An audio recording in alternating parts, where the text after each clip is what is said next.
Have you ever found yourself wondering why your legs feel heavy by the afternoon, even on days when you haven't done much? Or maybe you've noticed your knees stiffen up after sitting for a little while, and the simple act of standing becomes just a little more difficult than it used to be? It's easy to blame age or to think, well, I'm just getting older. That's how it is. But what if I told you some of that weakness, that stiffness, might not be because of your age, but because of the fruit you've been eating? Now, I know that sounds strange. Fruit is supposed to be healthy, right? Full of vitamins, fiber, and all kinds of natural goodness. That's what we've been told. And yes, that's mostly true. Fruit can be wonderful for your health. But like anything in life, too much of the wrong thing, or the right thing at the wrong time, can slowly start working against you, especially as we get older and our bodies become more sensitive, more responsive, and more in need of balance.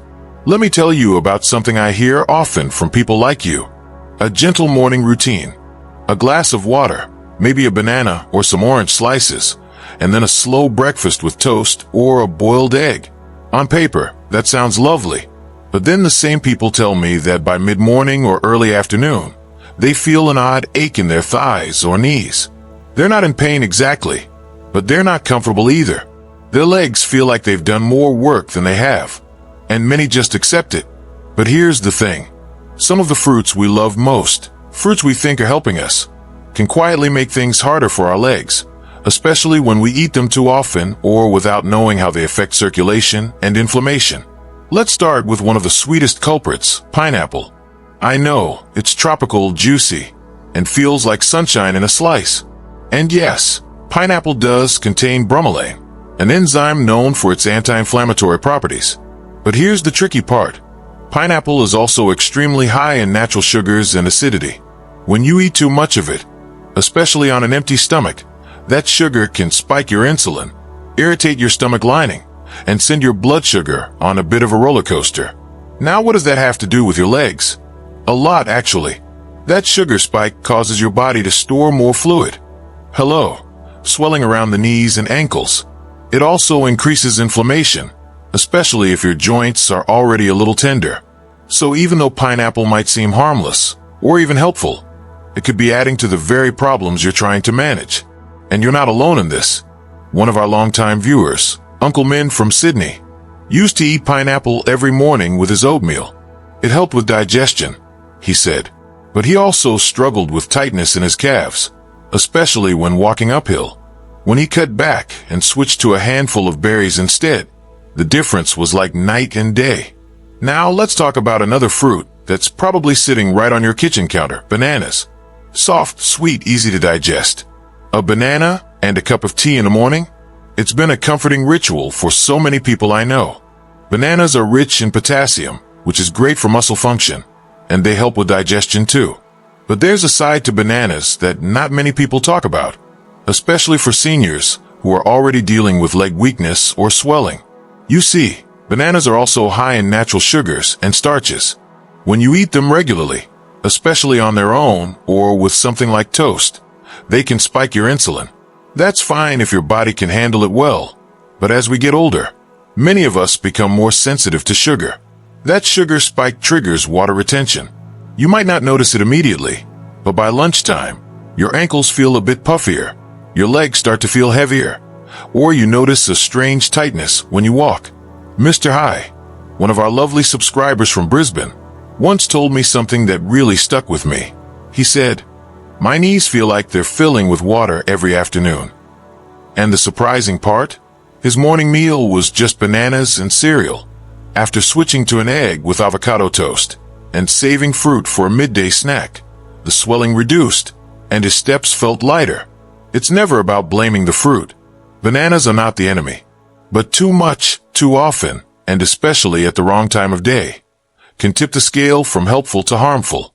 Now, here's one that often surprises people: grapes. They're tiny, refreshing, and so easy to snack on without thinking.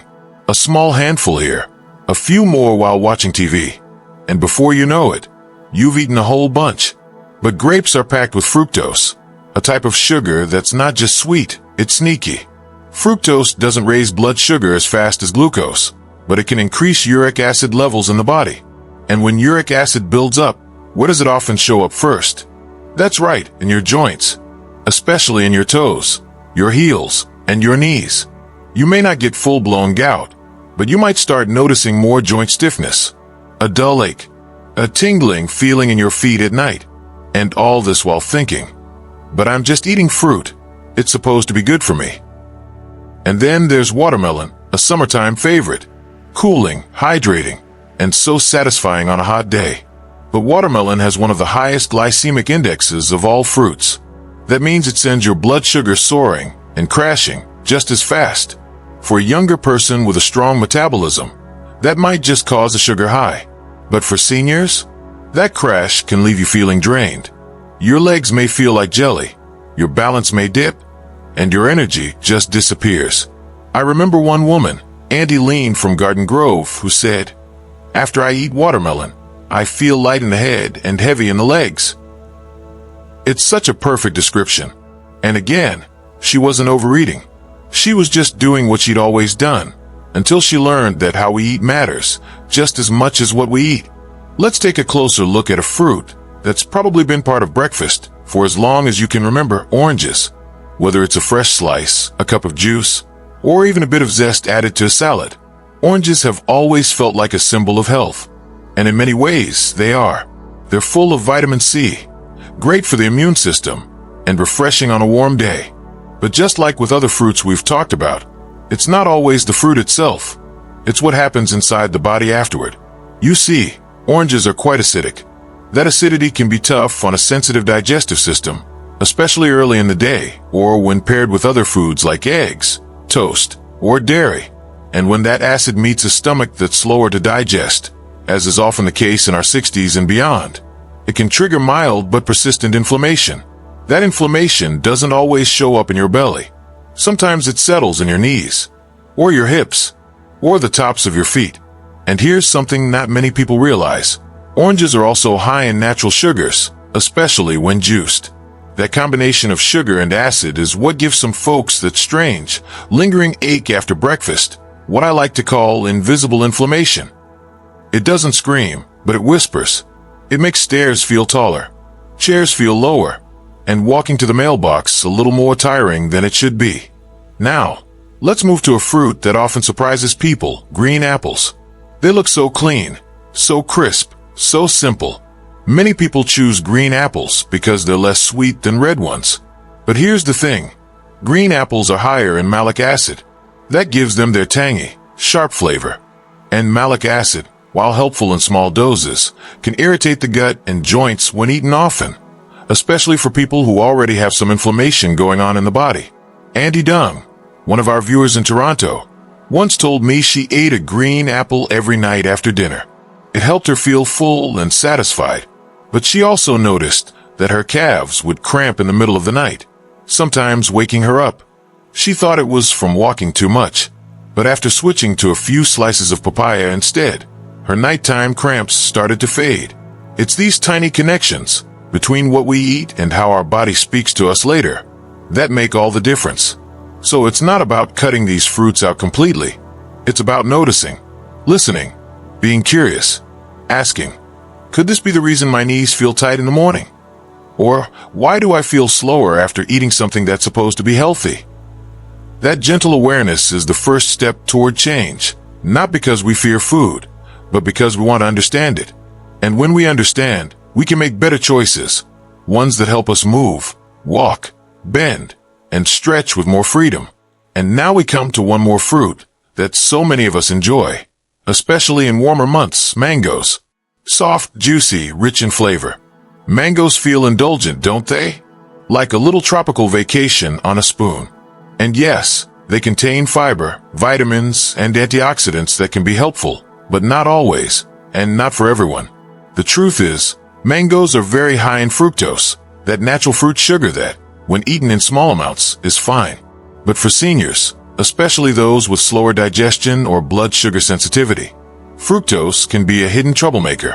When eaten regularly, it can quietly raise blood sugar, trigger internal inflammation, and for some people, increase uric acid levels, which is one of the main causes of joint pain, especially in the legs and feet. It often starts as a strange, dull ache in the knees after walking, or a burning sensation in the ball of the foot. Some people describe it as a sense of tired feet, even when they haven't walked much. And it's easy to overlook, because mango is such a feel-good fruit. But when it's eaten too frequently, or on an empty stomach, it can push your body out of balance. I still remember a message from Mr. Dung, a retired tennis coach from Da Nang. He said, "I love mangoes. I eat them almost every day after lunch. But lately, I've been waking up with pain in my big toe and ankle." He was convinced it was just aging. But after replacing his mango with papaya for 2 weeks, the pain eased significantly. He said, "I didn't think fruit could do that. I always thought fruit was good, no matter what." And that's the heart of this whole conversation. You're not doing anything wrong. You're choosing real food, natural food, food you've trusted for decades. But your body has changed. It's wiser, yes, but also more sensitive. And sometimes, all it's asking is for a little help, a little space, a little adjustment. So what can you do instead? Try lower sugar, lower acid fruits that are gentle on the system and still delicious. Papaya is a beautiful choice. It's soft, sweet, and filled with natural enzymes that soothe the stomach and support digestion. Pears are another good option, light, juicy, and far less acidic than apples or citrus.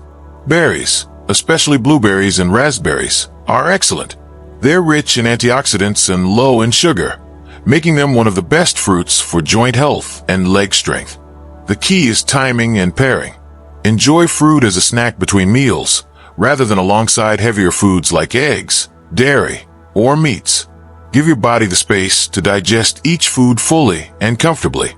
This simple habit can make a world of difference, not just in your belly, but in your knees, your ankles, and the way your legs carry you through the day. Because your legs are more than limbs. They are your connection to freedom, to independence, to the joy of walking in the park, dancing at a family party, or simply standing tall in your kitchen making breakfast. And when your body feels supported, not stressed, not inflamed, you start to remember just how capable you still are. By now, you've probably started thinking about your own routine, those fruits you reach for out of habit, the small details of breakfast, or that after-lunch sweet craving. And maybe, just maybe, you're starting to connect the dots between what you eat and how your legs feel. That stiffness in the knees after lunch, the heaviness in your ankles by the time evening rolls around, the quiet ache behind your thighs that wasn't there before. It all starts to make a little more sense now. And that's a good thing. Because when you understand the cause, you're no longer stuck treating the symptoms. You can actually change the story. Now here's what I want you to hear most clearly. This isn't about cutting out all the fruit you love forever. It's not about becoming afraid of your food. It's about learning what works for you right now at this stage of life. Maybe years ago, you could eat pineapple and mango by the bowl without any issue. But today, your body speaks more softly and more urgently. It's asking for easier digestion, for steadier energy, for food that doesn't light a slow fire in your joints. And the beautiful thing is, you're still in charge. You still get to choose. You still get to say, I care how I feel. I care how I move. I want to keep my legs strong, steady, and pain-free for as long as I can. So let's make that easier. Start small. Instead of having fruit with your breakfast, try having it before, about 30 minutes earlier. Give your body time to digest it fully before introducing proteins or heavier foods. This simple shift helps avoid fermentation, bloating, and that invisible inflammation that makes your knees whisper in protest. And take a look at your daily habits. If you love grapes or bananas, enjoy them in moderation, paired with something fibrous, like a few nuts or a spoonful of yogurt, to slow down the sugar spike. Choose berries more often, or mix in papaya and pear. These changes aren't restrictions, they're support. Like a walking stick for your digestive system, gently guiding your meals in the right direction. I remember talking with Uncle Nam, a widower in his early 70s. He told me he'd been feeling slower and stiffer each week, especially in his lower back and calves. He blamed it on age and a lack of exercise. But after making one small change, swapping his evening mango smoothie for a small bowl of blueberries with cinnamon, he noticed something different. I wake up with less pain, he said, and I didn't realize food could feel this personal. That's the power of mindful eating. Not perfect eating, not trendy diets, just tuning in, listening, adjusting, noticing how your body responds, and honoring it. And maybe that's the most important takeaway of all. Not just what foods to avoid, but how to listen to your body again. Because your body still remembers what it needs. It still wants to move freely, to carry you to the market, to the garden, to your grandchildren's laughter. It's never too late to give it the chance to heal. So I'd love to ask you this. What's one thing you're willing to try this week? Maybe it's skipping the fruit salad at breakfast. Maybe it's replacing that nightly orange with a handful of berries. Or maybe it's just paying attention, really paying attention, to how your body feels an hour or two after you eat. You don't need to make every change today. Start with one small step. Let your knees feel the difference. Let your legs breathe a little easier. Let your whole body begin to trust you again. Not because you're forcing it, but because you're caring for it. And when you do, something magical happens. You start to feel stronger, not just physically, but emotionally. You begin to feel more in control, less helpless, more connected. Your legs might not be the same as they were in your 30s, but they can feel steadier. They can carry you with more grace, more comfort, and more freedom than you imagined possible, just by making small, consistent choices. So if this video has helped you, if it made you think or smile or nod and say, "That's me," I'd love to hear from you. Please leave a comment below. Tell me what fruit you're going to adjust or what swap you're excited to try. You never know. Your comment might be exactly what someone else needs to see to take that first step for themselves. And don't forget to like this video if you found it helpful. It truly helps others discover our gentle corner of the internet. And if you haven't already, I invite you to subscribe to vitagohealth, where we share warm, supportive guidance each week to help you stay strong, independent, and joyful in every stage of life.